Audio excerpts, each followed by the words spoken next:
everyone.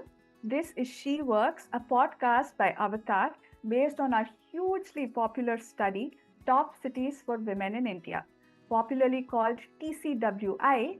This study ranks Indian cities based on how conducive they are for women's careers, taking into account both social factors like safety, ease of living, etc., and industrial factors like opportunities available for women, presence of inclusive workplaces, and so on.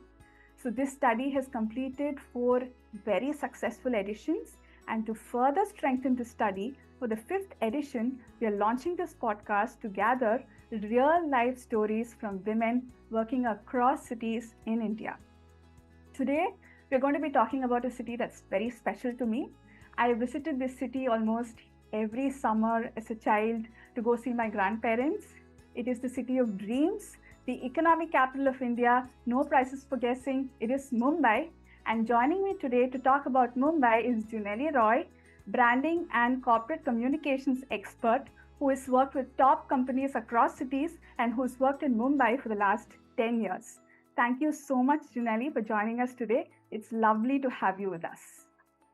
Thanks so much, Divya, for inviting me. It's a subject very close to my heart, so very, very glad to be a part of this. Awesome. So let's just get started with this right away. So let's start with segment 1, the city and you, where we'll be talking about your experiences in the city. Let me move to question 1. So Mumbai is seen as a city of hustle, right? So how critical is it for someone to really embrace that hustle to be successful in the city? And how have you navigated this, especially as a woman juggling home and work responsibilities? Absolutely. I mean, Mumbai and hustle goes hand to hand. When you think of the hustle culture that we all talk about now, I think Mumbai has been doing it forever. So if you ask me, if you are somebody who is used to or love slow-paced life, Mumbai might not be the place for you. You have to plug in yourself to that hustle culture. You have to love that. You have to really be passionate about that, and that could help you be successful, love that city. For me personally, I wouldn't say I was overwhelmed with the hustle culture because I had just moved from Dubai. Before that, I was in Australia. Oh, nice. So what happened to me was I was enamored.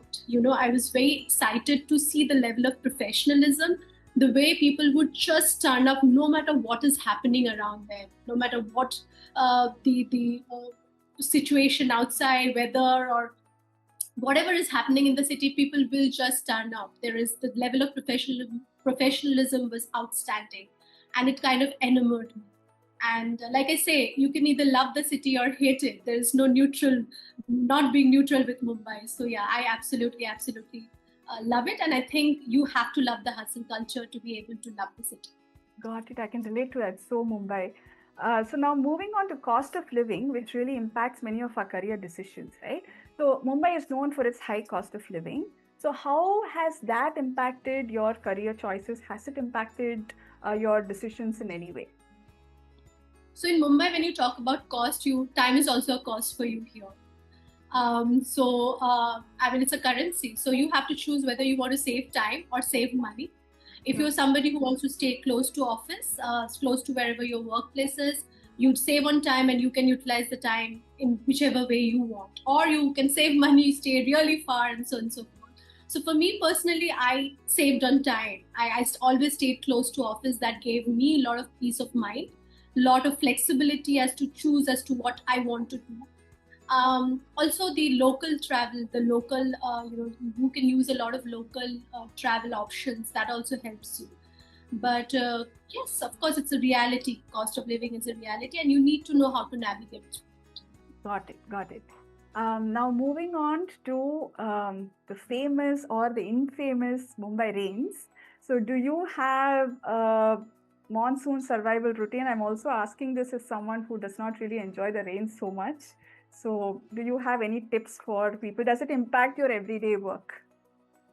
The first year when I had moved to Mumbai, I was pleasantly shocked to see how the world just runs no matter how much it rains. And this difference you now after living in Mumbai for last 10 years, when you go to another city, I'm answering it a little differently than the question that you asked, but when you go to another city and you see a little drizzling and the entire city has come to a standstill, and I won't name those cities, but then you realize, oh my goodness, in Mumbai we don't even call this rain, and everybody has a survival kit in Mumbai. You have your extra pair of shoes, extra pair of clothes in monsoon. I know my colleagues who had an extra pair of everything, including toothpaste, because they all have experience of living in their offices one day or the other every monsoon.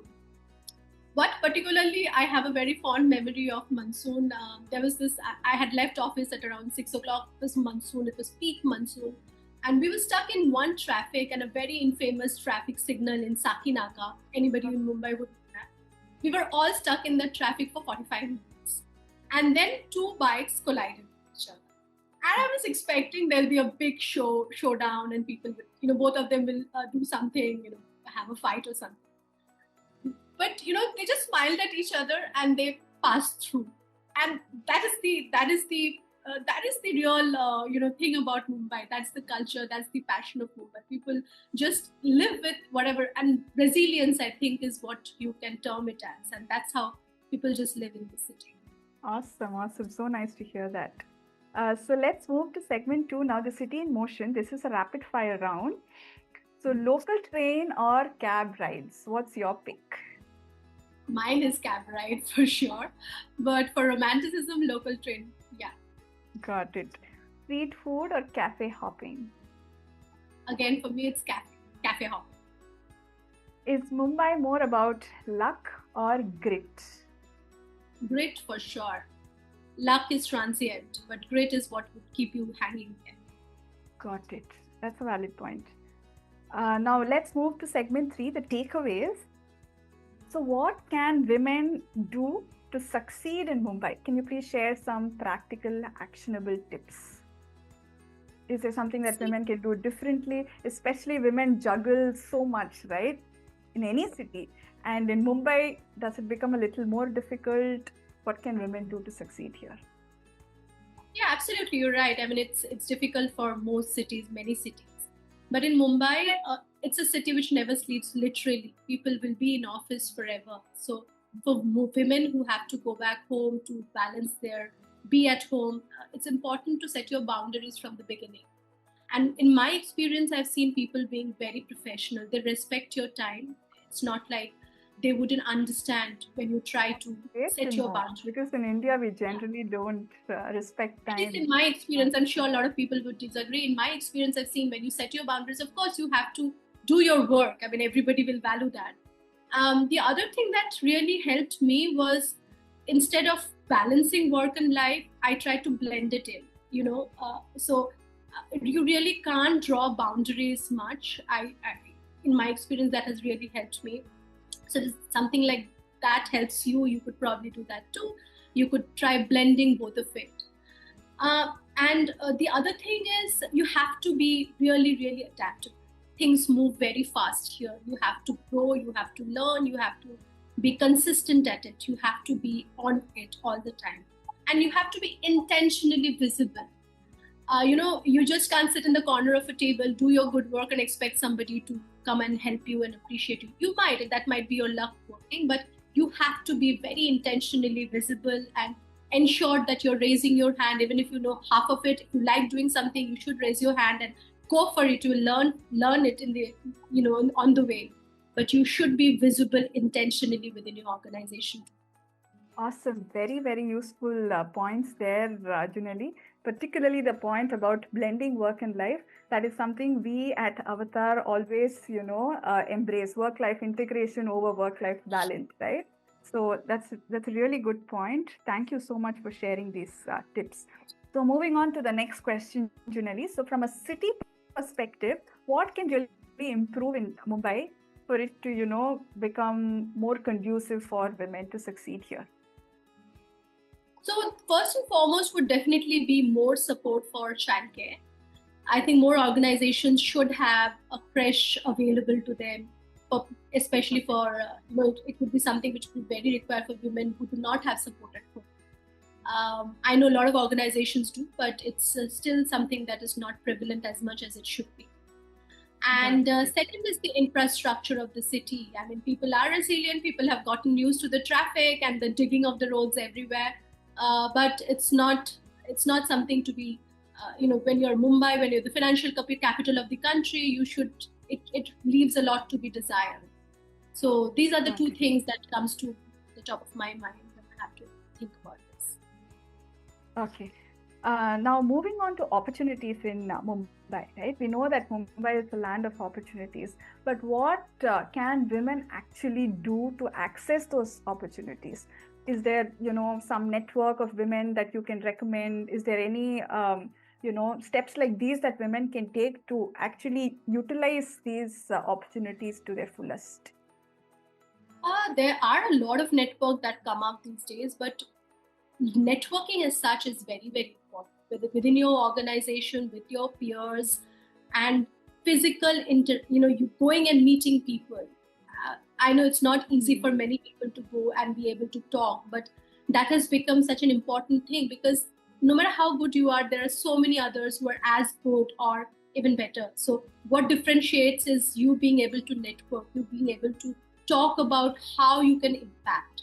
So networking has to be the number one thing that you do to keep yourself visible, and it has to be done intentionally. And by networking, I don't mean that you only have to talk about, okay, I need another job, right? It has to be about your you can discuss about your way, your line of work. You can meet more people from, like, for example, I'm from marketing and communication. We should meet more people within that industry to know what's happening within the industry, the buzzwords, the trends, how is AI impacting, things like that, so that you have not only the networking of people, you have a lot of information with you when you're going and talking to the outside world. So networking, I think, would be extremely, extremely important. You have to be visible. You have to raise your hand. There are also many more opportunities for networking in Mumbai, I'm assuming, right? Yes, absolutely. And there are more which are coming up all the time, and you have to keep your eye to the ground and be aware of it. And so that's something which will be extremely, extremely critical, to keep yourself visible and make a structured, and do it in a structured way. Thank you so much. Those are very valid points, Juneli. And that's a wrap on this episode. We hope you enjoyed this conversation. We'll be back soon with another episode. Stay tuned. This is She Works, a podcast by Avatar based on a hugely popular study, Top Cities for Women in India. Thank you so much.